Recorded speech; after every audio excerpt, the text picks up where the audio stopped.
바울의 선교 여행 예루살렘으로 가는 길이 참 여러 가지 어려운 일들이 쉽게 가지는 못하는, 굳이 많이 어렵다라고 이야기할 수는 없겠지만 쉽게 이렇게 가지 못하는 여러 상황들이 벌어지고 있습니다.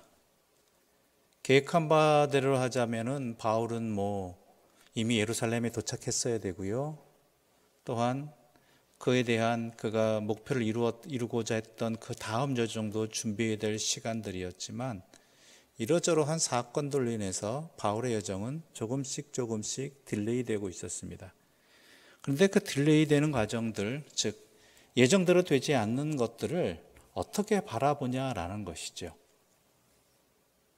바울은 이미 우리가 알다시피 이 유럽 전도 여행도, 마게도냐 지역 전도도 그의 예정대로 된 건 아니었잖아요. 하나님께서 소아시아 지역 가는 것을 막아버리셨기 때문에 그 예정과는 달리 이곳 마게도냐로 오게 된 것이고, 그리고 가는 곳곳마다 이러저러한 상황들을 통해서 원하는 곳보다는 빨리 떠나야 될 때도 있고, 원하지는 않지만 길게 있어야 할 때도 있는 상황들을 우리는 쭉 살펴보았습니다. 즉, 이 모든 일들을 바울은 하나님 안에서 바라보았다라는 것이죠. 돌아가게 하셔도 하나님의 뜻이 있는 것이고, 멈추게 하셔도 하나님의 뜻이 있는 것이고, 또한 이러저러한 상황들을 겪는 것들도 그 안에서 하나님의 뜻하심이 있을 것이라는 분명한 믿음 아래서 이 모든 것들을 헤아려 보았다는 것. 그렇기에 그의 전도 사역이 이러저러한 어려움들이 있었고 힘듦이 있었음에도 불구하고 끝까지 그 사명을 감당할 수 있었던 것이 바로 여기에 있었다는 것입니다. 그 원동력이. 그 모든 것들을 하나님의 뜻하심이 있을 것이다라는 그 믿음을 놓지 않았기 때문에, 그렇기 때문에 그런 상황들 속에서 그도 흔들리지 않고 그 일을 할 수 있었고, 심지어 그를 비난하는 세력들이 많았음에도 불구하고 그 모든 것들을 이겨낼 수 있었고, 그리고 그러한 그의 모습으로 말미암아 초대교회가, 그리고 예수를 믿는 신앙의 자리가 점점 아시아에서 유럽으로 굳건하게 세워지는 일들이 일어나게 된 것입니다. 지난주 우리가 살펴보았지만은 데메드리오라고 대표하는 에베소 사람이 분란을 일으키지요. 그 목적이, 그 이유가 어디 있다고 했는지 기억나십니까? 자기 이익에 방해가 되기 때문에, 어려움을 겪었기 때문에, 그것 때문에, 경제적인 이유 때문에 바울에 대해서, 또한 바울이 전하는 이 모든 사역에 대해서 강력하게 소요를 일으키지요. 하지만 그 소요 문제는 잘 해결되었습니다. 20장 1절 말씀 우리 함께 읽어볼까요? 20장 1절입니다. 소요가 그침에 바울은 제자들을 불러 권한 후에 작별하고 떠나 마게도냐로 가니라. 마게도냐로 다시 길을 떠나기 시작합니다. 그런데 마게도냐로 떠나게 된 이 일이 데메드리오의 이 소동 때문은 분명히 아니라는 것을 우리는 알아야 됩니다. 왜냐하면 이미 바울은 19장 20절 우리 함께 좀 읽어볼까요? 19장 20절입니다. 20절과 21절입니다. 이와 같이 주의 말씀이 힘이 있어 흥왕하여 세력을 얻으니라. 이 일이 있은 후에 바울이 마게도냐와 아가야를 거쳐 예루살렘에 가기로 작정하여 이르되 내가 거기 갔다가 후에 로마도 보아야 하리라 하고. 자, 그 다음에 일어난 사건이 뭐였죠? 데메드리오의 사건이었어요. 그러니까 바울이 에베소를 떠나 마게도냐로 가는 것이 데메드리오의 방해 때문이 아니라, 일이 있기 전부터 바울은 이곳을 떠나서, 에베소를 떠나서 그 다음 과정을 가기로 결정했고, 그래서 19장 22절을 보게 되면 이미 디모데와 에라스도를 마게도냐로 먼저 보냈었습니다. 그러므로 데메드리오 사건은 하나의 해프닝에 지나지 않을 수 있는, 즉 바울의 사역을 가로막는 일이 되지 않았다는 것이죠. 그러면서 바울은 2절 보면 이렇게 20장 2절 보면 이렇게 되어 있죠. 그 지방으로 다녀가며 여러 말로 제자들에게 권하고 헬라에 이르러라는 말이 있습니다. 여러 말로 제자들을 권했다라고 이야기하고 있습니다. 근데 여러 말로 권한 사람들이 누구였습니까? 제자들이었다라는 것이죠. 제자들. 즉 제자들이라고 말하는 것은 이미 사도 바울에게서 복음의 가르침을 받았던 사람들, 사도 바울에게 또한 함께 했던 사람들을 말하는 것이죠. 근데 이들에게 권했다라는 것은 신앙생활에 있어서 단순한 문제가 아니라는 것입니다. 신앙생활이. 여러분, 삶이 단순하던가요? 지나고 난 다음엔 다 그렇고 그런 것 같고 다 또 모든 사람이 똑같은 것 같지만 조금만 더 깊이 들어가 보면 내가 또한 그 일을 겪는 상황이 되어버리면 말로는 쉽게 했던 일들도 내가 막상 그 상황에 닥쳐보면 그렇지 않은 쉬운 일이 없다라는 것을 깨닫게 되는 것입니다. 신앙도 마찬가지입니다. 신앙은 살아가는 것입니다. 하나님의 사람답게 살아가는 것입니다.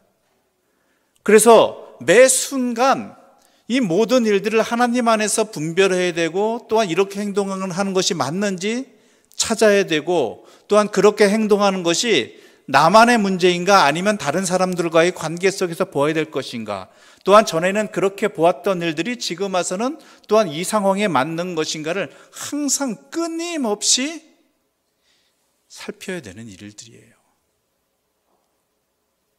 바울도 항상 놓치지 않았던 게 뭐냐면 그가 어떤 사역을 마치고 제자들에게 또 권할 기회가 있으면 끊임없이 그 상황들, 이러한 케이스, 그 상황별로 이러저러한 일들을 신앙에 관한 심화 훈련을 시켜줬다는 얘기예요.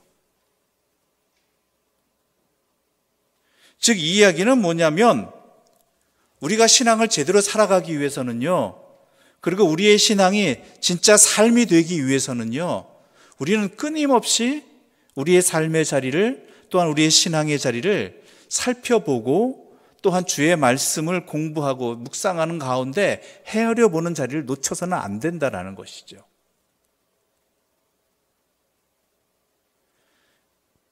그러잖아요.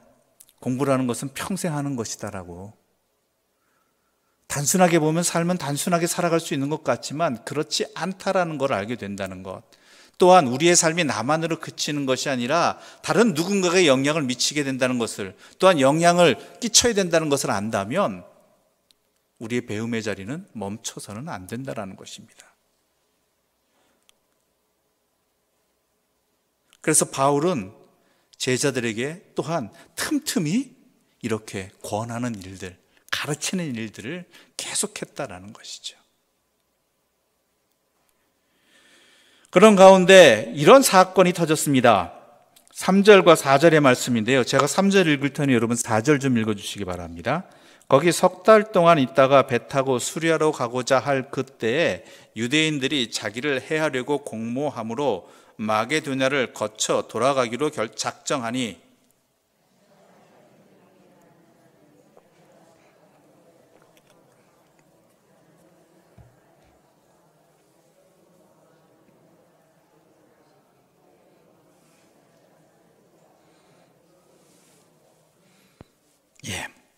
거기에서 마게도냐에서 석 달 동안 있다가 배를 타고 수리아로 가고자 했습니다. 그런데 그에게 한 소식이 들립니다. 뭐냐? 유대인들이 바울을 죽이려고 공모했다. 이야기는 뭐예요? 바울이 마게도냐에서 배 타고 수리아로 가는 길에 그를 죽이려고 하는 계획이 그에게 들렸다라는 것이죠. 그런데 이것은 분명히 유대인들이 대놓고 이야기하진 않았을 거란 말이에요. 그렇죠? 대놓고 나는 바울을 죽일 것이라고 선포하고 동네방네 소문내지는 않았을 것이라는 것이죠. 분명히 비밀스럽게 뒤에 보면 결사대를 조직해서 그 누군가를 시켜서라든지 바울을 죽이기로 비밀스럽게 계획을 세웠을 것이죠. 그런데 이 일을 알게 해주신 이가 누구이십니까? 하나님이시라는 거예요. 하나님께서. 즉, 왜 알려주셨겠습니까? 왜 알게 해주셨겠어요? 바울이 해야 할 일들이 아직 남아있기 때문인 거예요. 그에게 맡겨주신 하나님의 사명의 자리가 반드시 아직 진행되어야 한다는 것이죠. 우리 각자의 인생도 마찬가지입니다. 우리가 이 땅을 태어나서 살아간다는 것이 단순히 내가 이 땅에 태어난 김에 사는 인생은 절대로 아닙니다. 여러분 각자를 통하신 하나님의 계획과 여러분이 감당해야 될 하나님의 사람으로서의 사명이 반드시 있다는 것이죠. 그러한 사명이 누군가에게는 5달란트 분이 될 수도 있고요. 누군가에게는 1달란트 분이 될 수도 있겠고요. 누군가에게는 세상에 드러난 일도 될 수 있겠고요. 누군가에게는 매우 작은, 어찌 보면 세상적으로는 전혀 티가 나지 않는 그러한 사명일 수도 있습니다. 그런데 하나님 보시기에는 다 소중한 하나님의 자녀의 사명이고 삶이라는 것이죠. 여러분이 누군가를 향하여 작은 일을 한다는 것, 그 하나도 하나님 앞에서는 매우 소중한 것으로, 귀중한 사명으로 보고 계시다라는 것입니다. 그것을 아셔야 되는 거예요. 여러분의 삶의 가치는요, 여러분 자신이 보는 게 아니에요. 세상이 보는 것 아니에요. 하나님이 보시는 거예요. 여러분의 가치는요, 드러난 가치만 해도요, 하나님께서 자신의 아들 독생자를 내주셔서 그 생명을 십자가에 달리시게 할 정도로 소중한 가치라는 것이죠. 그 얘기는 여러분의 삶의 사명도 마찬가지입니다. 살아가면서 하나님의 사람으로 살아가는 일들, 이 사명 또한 하나님이 그렇게 가치를 두고 계시다라는 것이죠. 그 사명을 감당하고자 할 때 하나님께서요, 안 지켜주시겠습니까? 감당할 힘 안 주시겠습니까?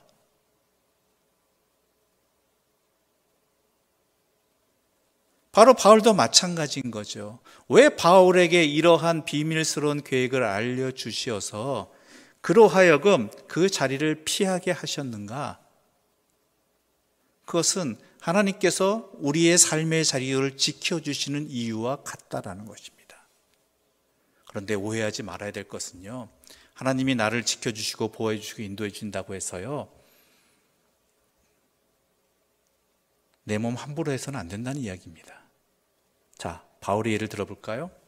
자, 하나님, 나에게 남겨진 사명이 아직 남아있음을 알고 있습니다. 하나님이 지켜주심도 알고 있습니다. 그런데 마게도냐에서 수리아로 가고자 하는데 배를 타고 가는 길이 가장 빠르고 좋습니다. 안전합니다. 그런데 나를 해하려는 계획이 들립니다.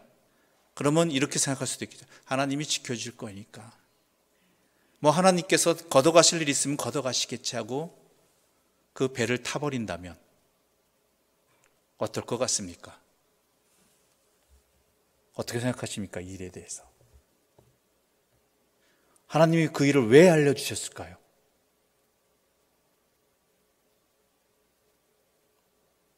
가끔 믿음이 좋다라고 생각하시면 이게 믿음이라고 생각하시는 분들이 계셔요.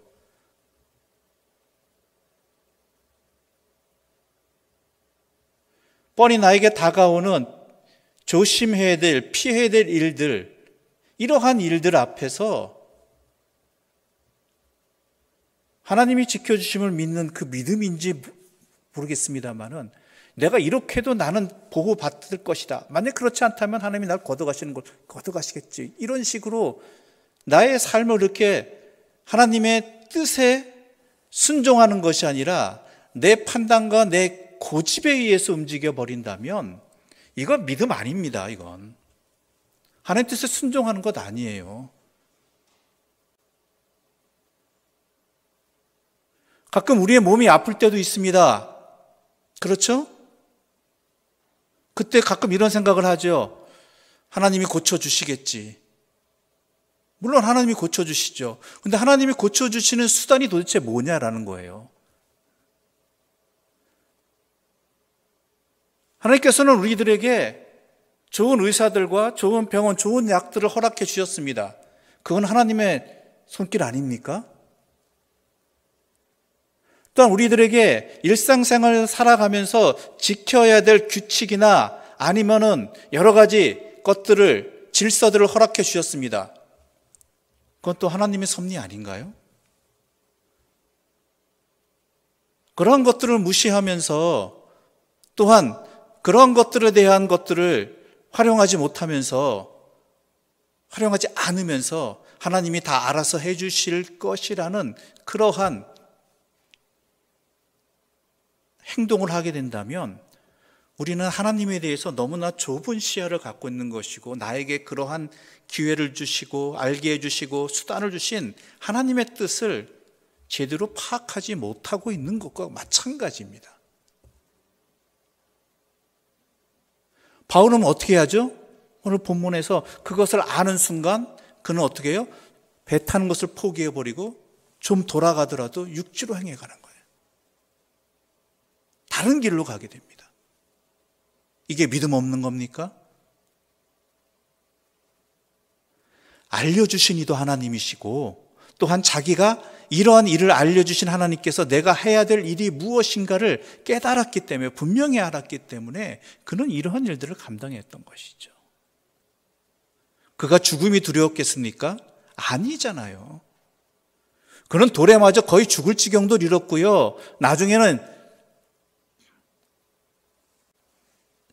로마를 향해서 용기 있게 나아갔던 사람입니다.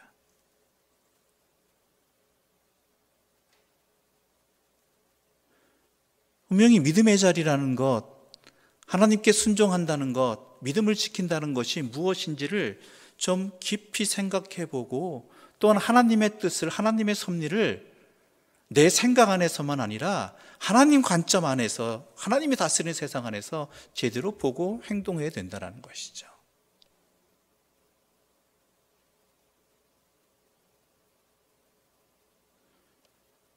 코로나19란 상황도 오늘날 세상의 지탄을 우리가 교회가 받게 된 이유들 중에 하나는 뭐가 있습니까? 여러 가지 이유들도 있겠지만 하나가 뭐예요?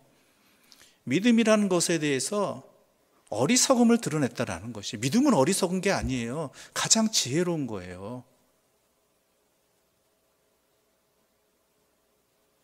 그런데 그러한 믿음의 자리를 지키기 위해서 마땅히 하나님께서 우리에게 허락해 주신 당연히 상식적인 상황들을 마치 잘못된 것인 양, 마스크를 벗고 찬양해도 괜찮다느니, 모여서 예배 드릴 때는 괜찮다느니, 이런 식으로 그게 믿음의 행동인 것처럼 호도해 버린다면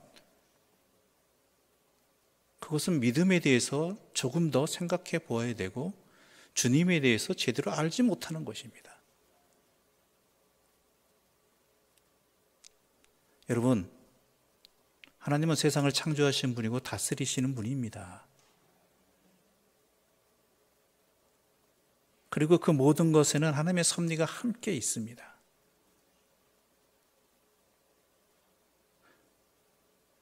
그러므로 우리의 시선을 좀 더 깊게, 좀 더 넓게 한 번 더 하나님 안에서 헤아려 보는 분명한 신앙의 자리가 있어야 한다는 것이지요. 아무튼 사도 바울은 이러한 소식을 듣고 자신의 길을 돌아가기로 합니다. 마게도냐를 거쳐 돌아가기로 작정합니다. 그러면서 여러 사람들과 함께 그곳으로 향해 갔지요. 그래서 그가 여러 가정들, 빌립보, 데살로니가, 베레아 교회들을 방문해서 교회를 든든히 세우고 또한 여러 지역들을 함께 하게 되는 것이지요. 6절과 7절의 말씀을 좀 함께 읽어보겠습니다. 6절과 7절의 말씀입니다. 6절. 우리는 무교절 후에 빌립보에서 배로 떠나 닷새만에 들어와 있는 그들에게 가서 이레를 머무르니, 그 주간의 첫날에 우리가 떡을 떼려 하여 모였더니 바울이 이튿날 떠나고자 하여 그들에게 강론할세 말을 밤중까지 계속하매. 그러다가 드로아에 가게 됐네요. 드로아. 참 드로아라는 지역에서 저도 이 성경 본문에 어릴 때부터 많이 들었던 이유 중에 하나는 예배 시간에 졸지 말아라. 예배 시간에 졸다가 죽은 사람도 있다, 성경에. 옛날부터 많이 들었거든요. 어릴 때부터, 주일학교 때도. 그 사건의 내용이 오늘 본문에 나타나게 됩니다. 그런데요, 여러분 분명히 알아야 되는 거예요. 유두고란 청년이 잘못한 것 아닙니다. 학자들의 연구에 의하면 유두고라는 이 사람은요, 하루 종일 열심히 일한 사람이에요. 하루 종일 열심히 일한. 게다가 그 주간의 첫날이라고 하면요, 이때는 일하는 날이에요. 일하는 날. 그렇죠? 주일이 자리 잡기 전이잖아요. 주일에 쉰다는 개념이 없었어요. 그건 나중에 생긴 일이에요. 주일에 쉰다는 것은.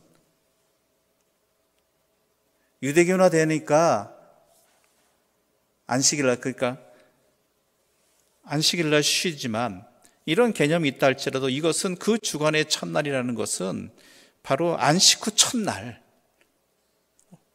그러니까 오늘 말은 주일이 되는 것이죠. 그때는 일하는 날이었단 말이에요.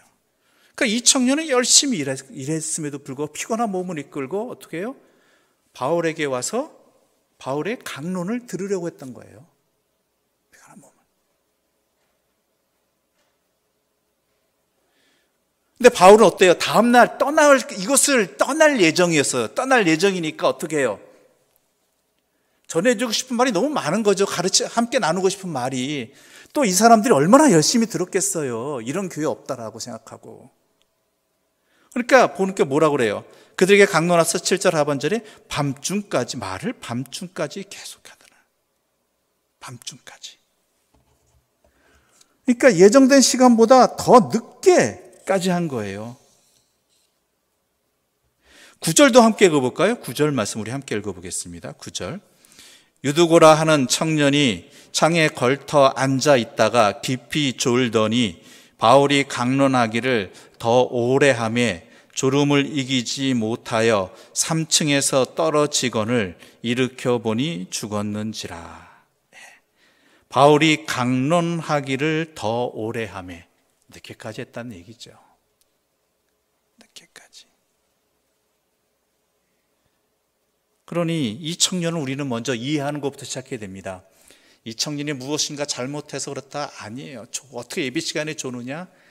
하루 종일 일한 사람, 아마 이 자리에도 일하고 오신 분들 계시다면 제가 한 2시간, 3시간쯤 얘기하면은 거의 아마 넋이 나가신 상태가 될 거예요. 이런 상태가 되니까 어쩔 수 없는 상황입니다. 유두고는. 하루 종일 일해놓고 피곤한 몸을 이끌고라도 바울의 이 강론의 말씀을 들으려고 온 그 열심을 우리는 볼 줄 알아야 돼요. 그런 가운데 이 사단이 벌어진 것이죠. 이게 얼마나 충격적인 사건이에요. 예배 드리던 가운데 또한 설교 말씀을 듣는 가운데 한 사람이 창밖으로 떨어져서 죽었다라는 것은 그 공동체가 깨질 수 있는 상황이에요. 그렇죠? 게다가요, 이때가 언제입니까? 그 주간의 첫날이라는 것은 주일이죠. 주일의 또 다른 별명이 뭔지 기억하시는 분 계십니까? 작은 부활절이에요. 즉 주일을 지키게 된 게 안식이 아니라 안식 후 다음 날인 주일을 지키게 된 게 예수님의 부활을 기념해서 그런 거예요. 왜냐하면 기독교는 어떤 종교라고 그랬죠? 계속 얘기했죠? 부활의 종교잖아요. 그러니까 예수님이 부활하셨다는 이 자체가 우리의 삶의 새로운 시작을 열어주는 거예요. 그래서 한 주간의 첫날을 주일로 하고 주일로 지키고 그 날을 왜 지키느냐? 예수님의 부활 때문이에요. 그런데 그 부활을 이때도 강론하고 있었을 때인데 사람이 죽어버린 거예요.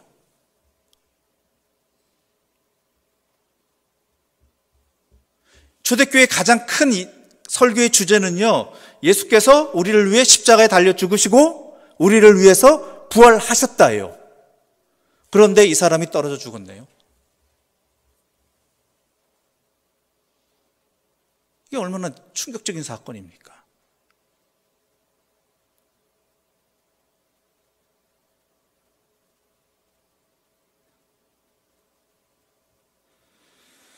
그런데요, 봅시다. 10절과 11절 말씀 함께, 10절부터 12절까지 우리 함께 읽어보겠습니다. 10절부터 12절입니다. 바울이 내려가서 그 위에 엎드려 그 몸을 안고 말하되 떠들지 말라, 생명이 그에게 있다 하고 올라가 떡을 떼어 먹고 오랫동안 곧 날이 새기까지 이야기하고 떠나니라. 사람들이 살아난 청년을 데리고 가서 적지 않게 위로를 받았더라. 네. 자, 유두그란 청년이 떨어져 죽었는데 바울이 내려가서 그 몸을 안고 말하되 떠들지 마라. 이 얘기는 뭐냐면 조용히 하라는 의미보다는 혼란스러워하지 마라. 그러니까 믿음을 지금 혼란스러워하지 말라는 게요, 지금 부활에 대해서, 영원한 생명에 대해서, 예수 그리스도의 부활에 대해서 막 말하는 이 모든 것들이 다 날아가 버릴 수 있는 순간인데 그것 꼭 붙들라는 거예요. 그러면서 뭐라고 해요? 생명이 그에게 있다.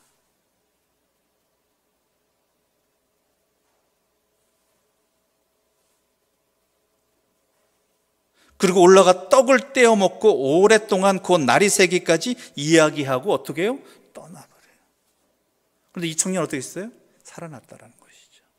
그런데 이 청년이 살아난 것이 사람들에게 적지 않게 위로가 되었다라는 구절이 나옵니다. 적지 않게 위로가 되었다. 자, 기적의 사건을 보았습니다. 죽은 사람이 어떻게 해요? 그것도 3층에서 떨어져 죽은 사람이에요. 근데 그 사람이 살아났어요.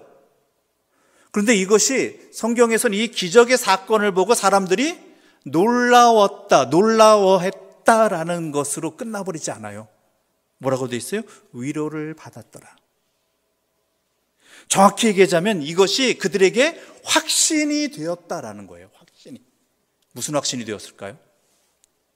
무슨 확신이? 부활에 대한 확신. 죽음이 끝이 아니다라는 확신. 즉 바울이 이곳 그 주간의 첫날 주일에 전한 이 부활의 소식, 부활의 복음, 이것이 실제로 그들 눈앞에서 벌어지는 일이 되어버린 거예요. 단순히 성경에 이전에도 기록되었던 죽은 사람이 살아났다, 이런 개념을 넘어서서요, 이 사건은 왜 중요한가? 부활의 증거가 되었다는 거예요. 이 사람들에게 있어서는.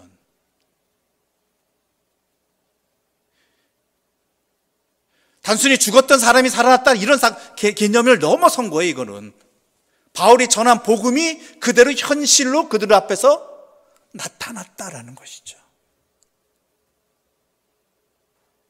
그러니까 그들에게 힘이 되는 거예요.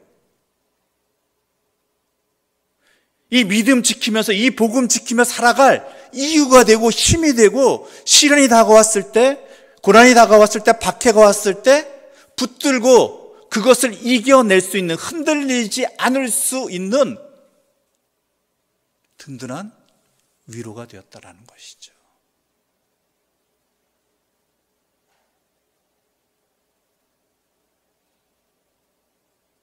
그래서 오늘 성경 본문은 그렇게 얘기하고 있는 것입니다. 적지 않게 위로가 되었다. 그렇잖아요. 내 눈앞에서 그런 일을 보았는데, 부활의 증거가 자신 눈앞에서 벌어졌는데, 생명이 하나님께 달려있음을, 죽은 자도 살리시는 하나님의 능력을 그들이 보았는데, 결국 자신들도 그렇게 그 복음을 믿고 예수를 믿고 따라 나가면, 살아가면 이렇게 다시 부활의 생명을 살아갈 수 있음을 증거되어지는데,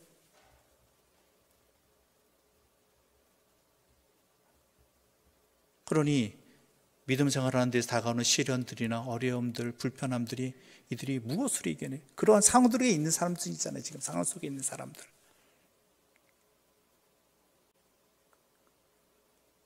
그럼 무엇이 중요한지를 알게 되고 그것이 실제로 자신들 앞에서 일어나니까 그들은 힘을 얻을 수 있는 것이죠.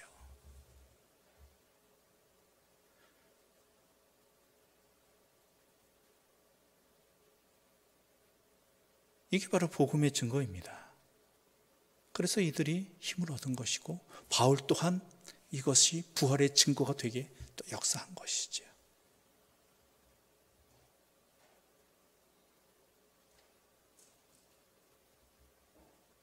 우리는 어떠하냐라는 것입니다. 항상 이 질문은 우리에게 하는 말입니다.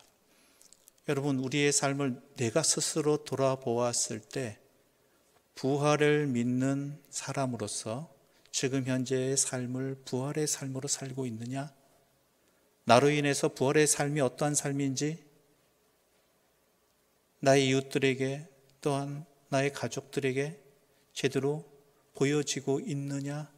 이 부분을 돌아보아야 한다는 것이죠. 즉, 이 이야기는 우리 그리스도인들의 삶이 이 험악한 죽음이 지배하고 있는 세상을 살아가는 다른 사람들에게 위로가 되느냐라는 것입니다.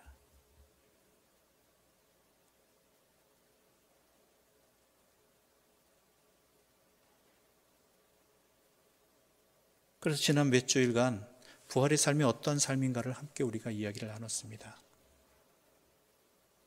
그때 말씀드린 것이 첫 번째가 부활의 삶이란 하나님을 나의 아버지, 나의 하나님으로 믿고 섬기고 살아가는 삶이라고 말씀드렸죠.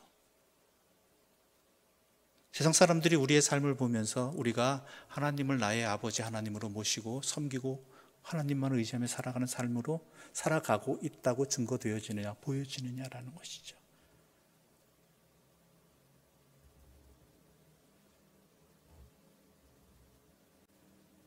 또한 우리의 삶이 주 여호와 하나님, 주 예수 그리스도만 사랑하기 때문에 주 예수 그리스도의 사랑하기 때문에 그 말씀을 사랑하고 그가 말씀하신 명하신 것들을 내 양을 먹이라는 그러한 사랑으로 이어지고 있느냐, 이게 부활의 삶이라는 것이죠.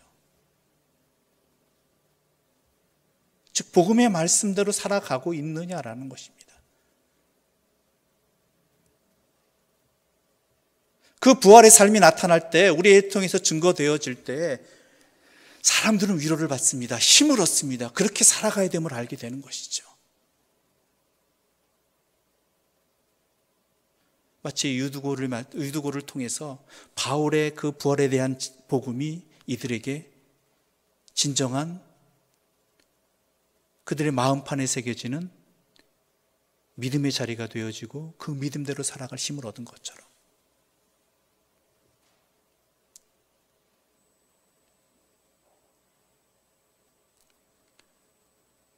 바로 우리의 사명은 그것입니다. 하나님께서 우리에게 원하시는 것도 바로 그것입니다. 우리에게 이미 부활의 생명을 허락해 주셨고 부활의 삶을 살도록 허락해 주셨습니다. 하나님께서 이미 나의 하나님이 되어주셨고 나의 아버지가 되어주셨습니다. 이제 우리가 할 일은 뭐예요? 그렇게 해주신 하나님의 은혜 앞에서, 예수 그리스도 십자가의 은혜를 통해서 그렇게 길을 열어주시고 은혜를 베푸신 하나님 앞에서 응답하는 것밖에 없죠.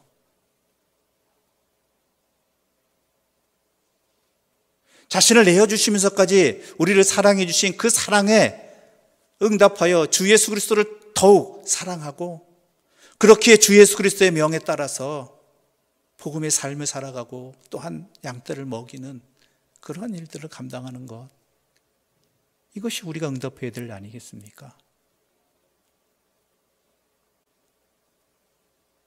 그럴 때 세상은 위로를 받습니다. 진리를 알게 됩니다. 힘을 얻게 됩니다. 변화될 수 있는 것이고 부활의 생명으로 나올 수 있는 것입니다.